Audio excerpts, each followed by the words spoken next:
Funeral March for the Maestro by R.P. Fitton. Matthias Jones series. Copyright 2016 by the Robert P. Fitton Revocable Trust. Read by the author.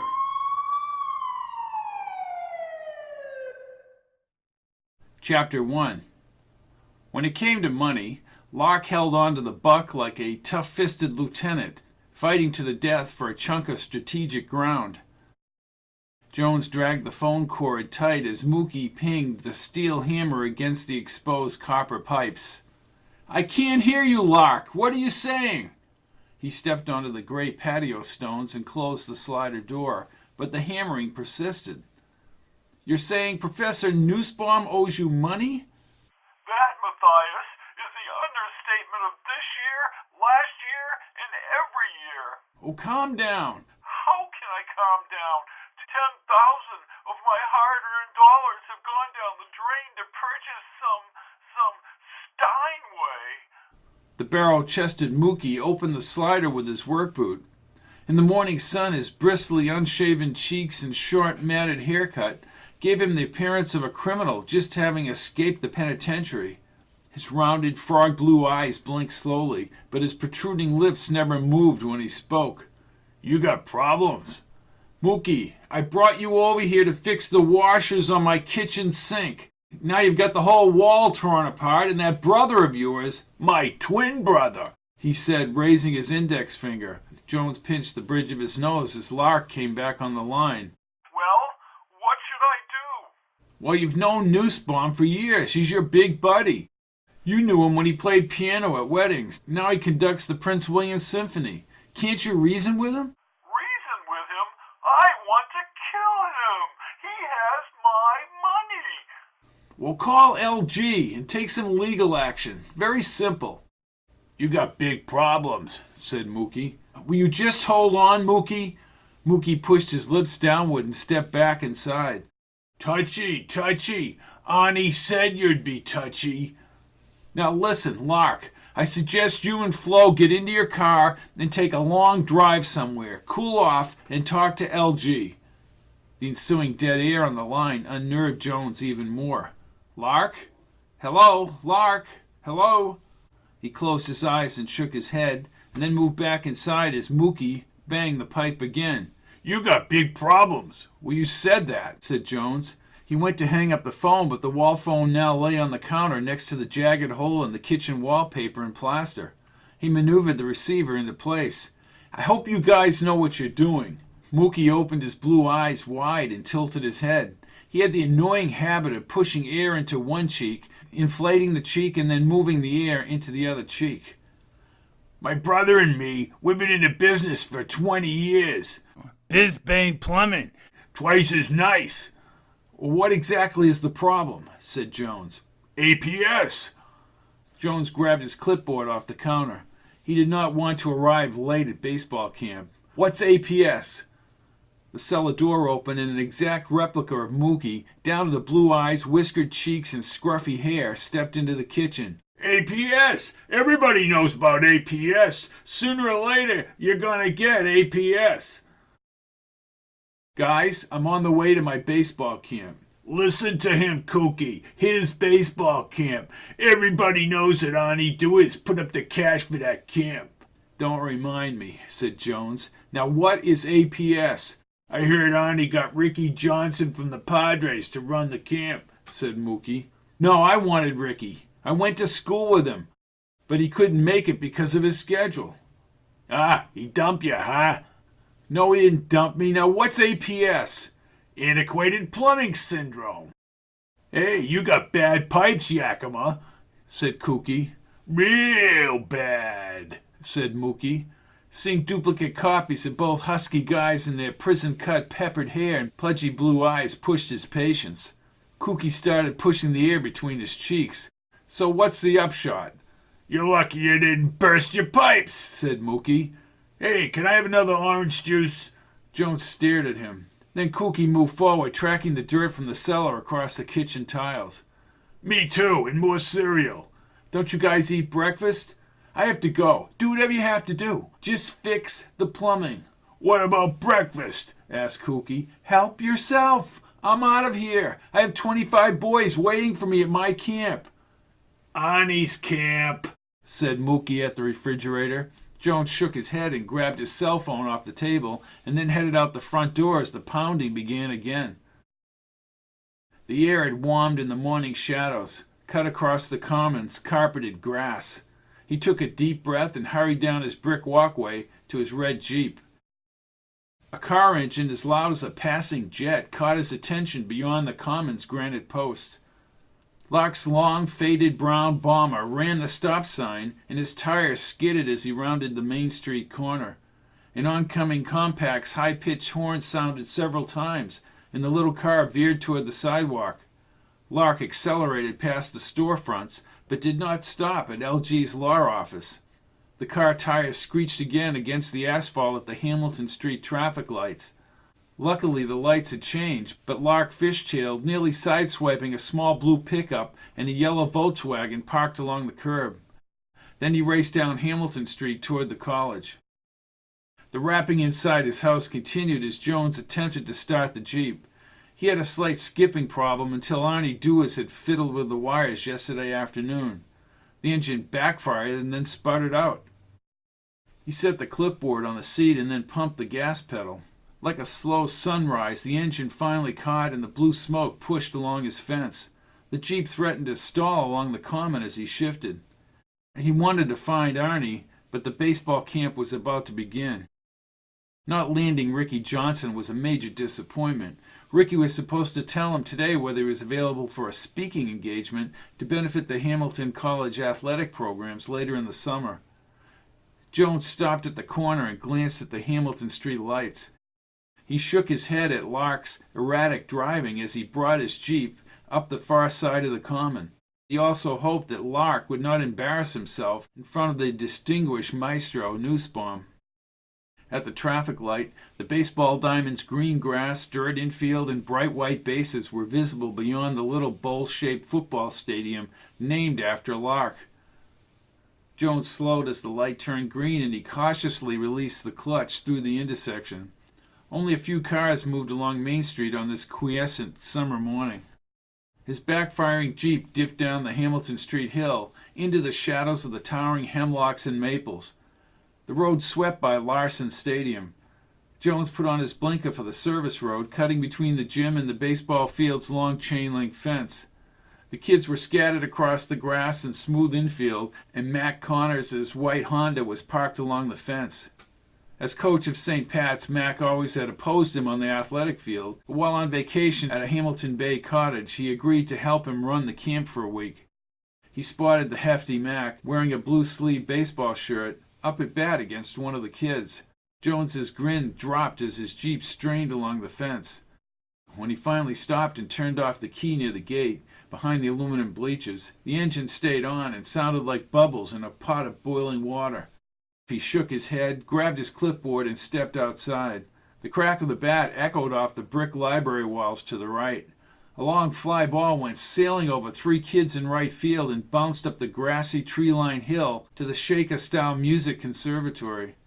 Jones cupped his hand at the gate. "The old duffer still has it!" Mac turned to the right and pointed the wooden bat toward the fence. The kid lobbed the ball. Mac swung hard and fell on his knee.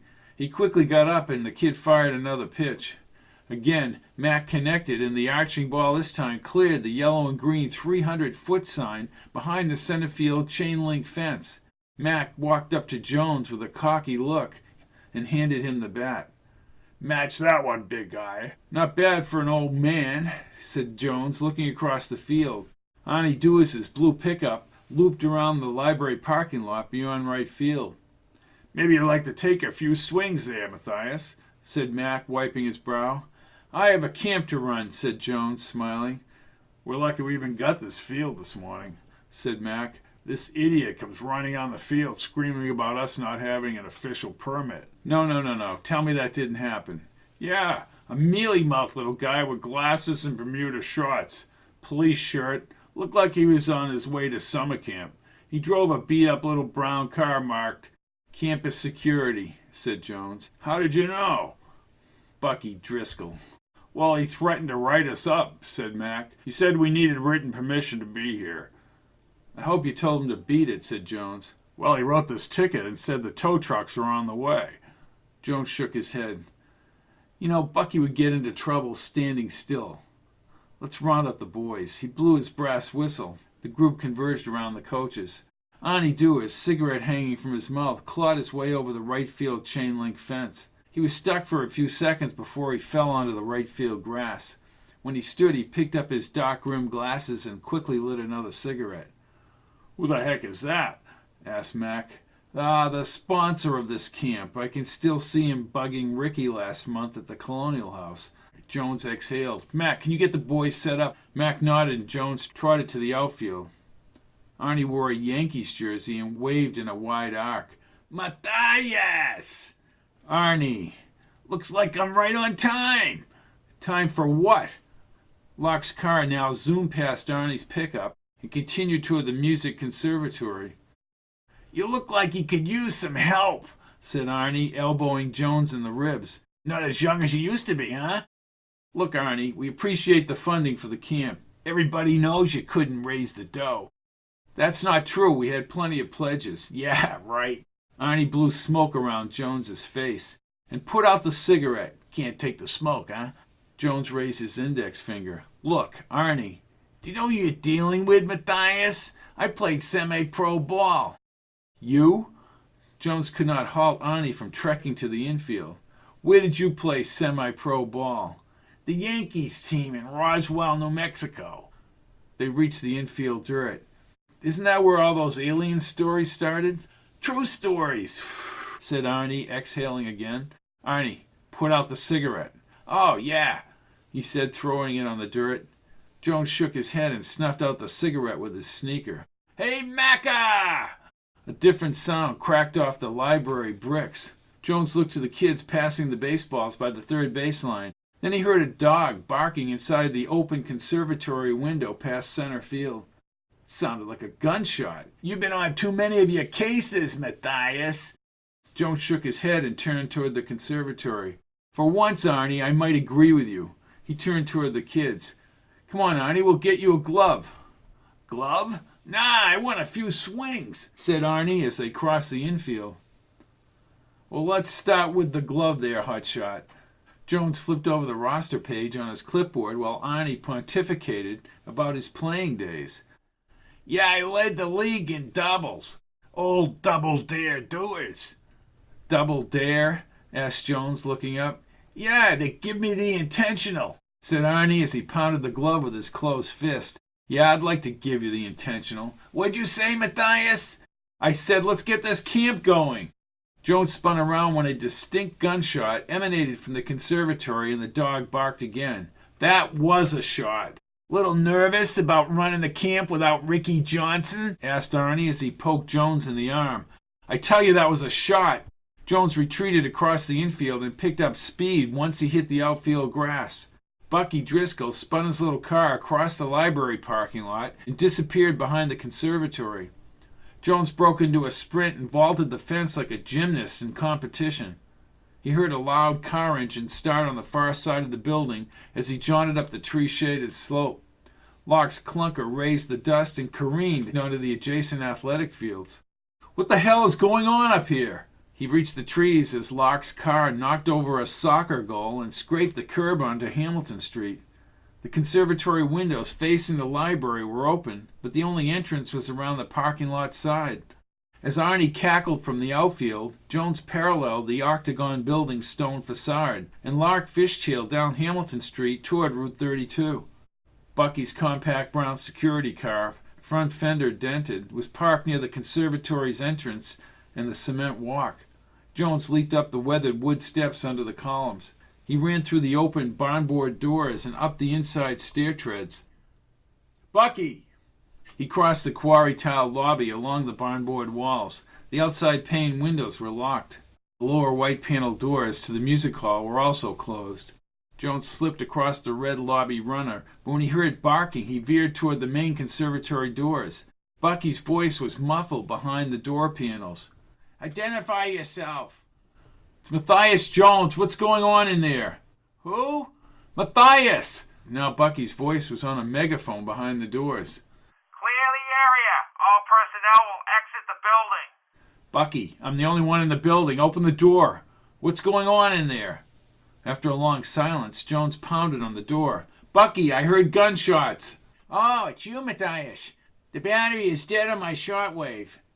Open up. I can't do that. We have a murder scene here. Jones shook his head and pulled out his cell phone from his back pocket as Arnie Dewars entered the lobby. Hey, Matthias! Do we need the paramedics, Bucky? Who was shot? Said individual has expired. Jones dialed George Strickland's number at the police station. Who? Who's dead? Hamilton, Ned. Ned, get George. He's playing checkers with Wendell. Wendell's lost 4 in a row. Although sometimes I think George lets him win. Ned, there's been a murder. Phone dropped, rattling Jones's ear. Arnie lit a cigarette as he approached. Arnie, stay at the outside door and don't let anyone inside.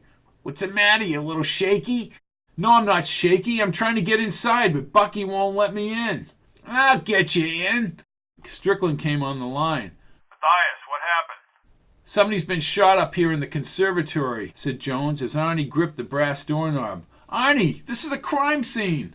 What? He asked and pulled open the door. Hey, Buckster! What happened, buddy? Bucky assumed a firing position and aimed at Arnie. Get back, A.D. What's going on up there? Asked Strickland. A brisk air current through the open side windows cooled Jones's arms as he moved alongside Arnie. Professor Nussbaum's white hair flowed over the grainy floorboards inside the conservatory.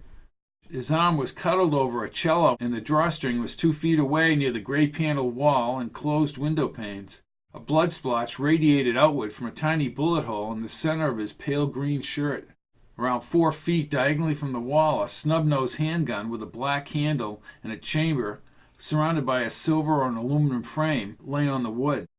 Nussbaum's German Shepherd watched Jones's every move from a position between Nussbaum and the glossy black piano. Jones remembered Nussbaum playing frisbee with his daughter and the dog on the common. George, the Maestro, Professor Nussbaum. He sure as hell looks dead. I'm on my way. Wait, George, Lark was in here and just cut across the fields in his car toward Prince William. Lark? Yeah, Lark. I'll talk to you when I get up there. Jones cut the line. Bucky was still in firing position. Everybody outside! Chill out, will you, Bucky? Is he really dead? Said victim has been immobilized. But is he dead? Lark was in here, said Jones. Can't believe Lark would actually shoot anybody. Get in the corridor, or I'll hold you in criminal contempt. Shut up, said Jones, walking by Bucky. Yeah, Buckster, shut up. The dog reared up and showed his teeth. Jones stayed a few dozen feet back. Okay, boy, good dog, good dogs. Hey, I know about dogs, said Arnie. I would stay back, Arnie. He's not going to let you near his fallen master. What, are you afraid of the dog? Asked Arnie, laughing as he traipsed forward. The dog lunged, frothing at the mouth, and with a vicious growl snapped his sharp canines at Arnie. Arnie quickly scampered toward the orchestra's surrounding rehearsal room. That dog is nuts! Back at the door, Bucky zigzagged yellow crime scene tape across the door jamb. How is George Strickland supposed to get in here? We don't need the blue boys. This is a campus security investigation. No, it isn't. Jones panned the terraced orchestra room back to Nussbaum, the cello, and the gun. The piano keys were exposed, but the rear of the piano was closed. From behind, Jones felt the breezes from the library's side shadows again, yet the windows behind Nussbaum were locked. Why kill him and leave the gun? Well, Larsen wimped out. The ex-coach is guilty of murder, said Bucky. He unclipped his belt radio and banged it against a chair near the door.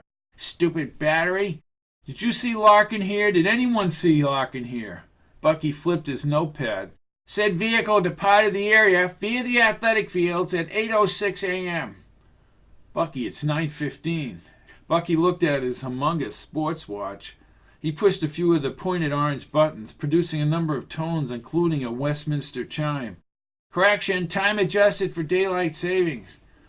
Don't you even change the time in April? I never believed in daylight savings, he said, hitting the radio with the butt of his hand. The speaker crackled.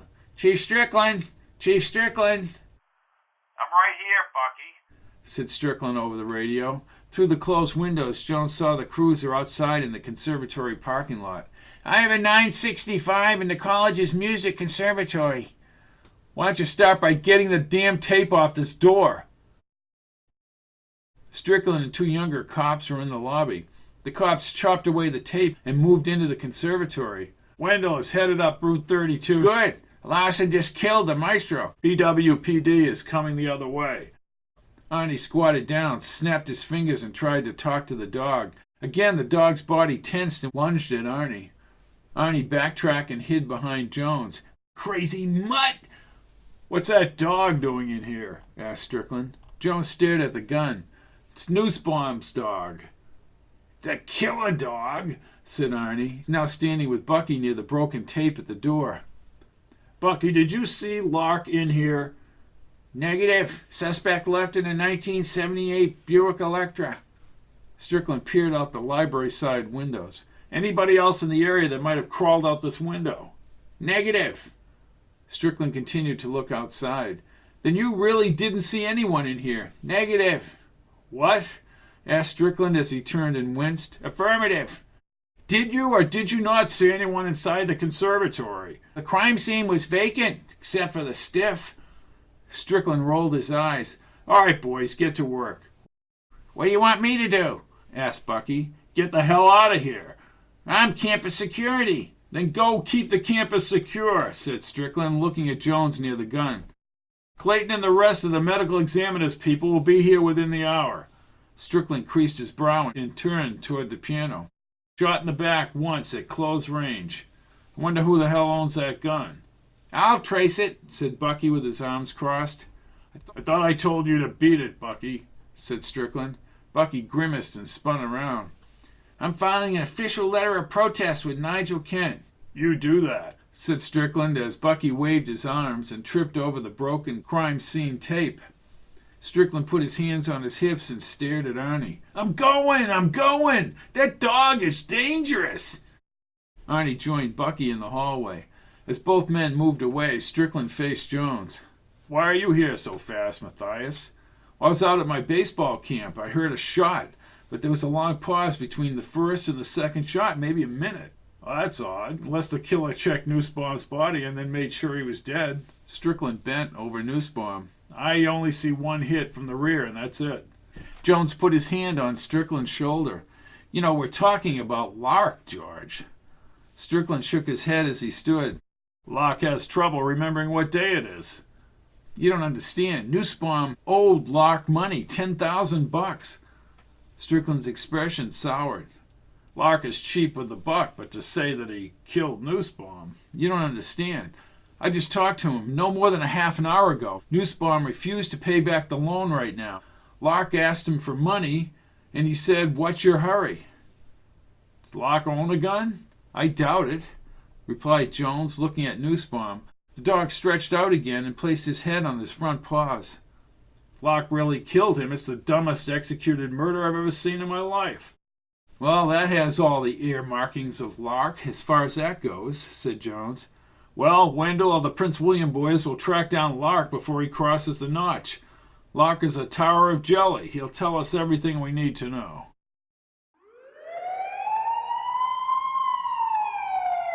Thank you for listening to Funeral March for the Maestro by R.P. Fitton. Copyright 2016 by the Robert P. Fitton Revocable Trust.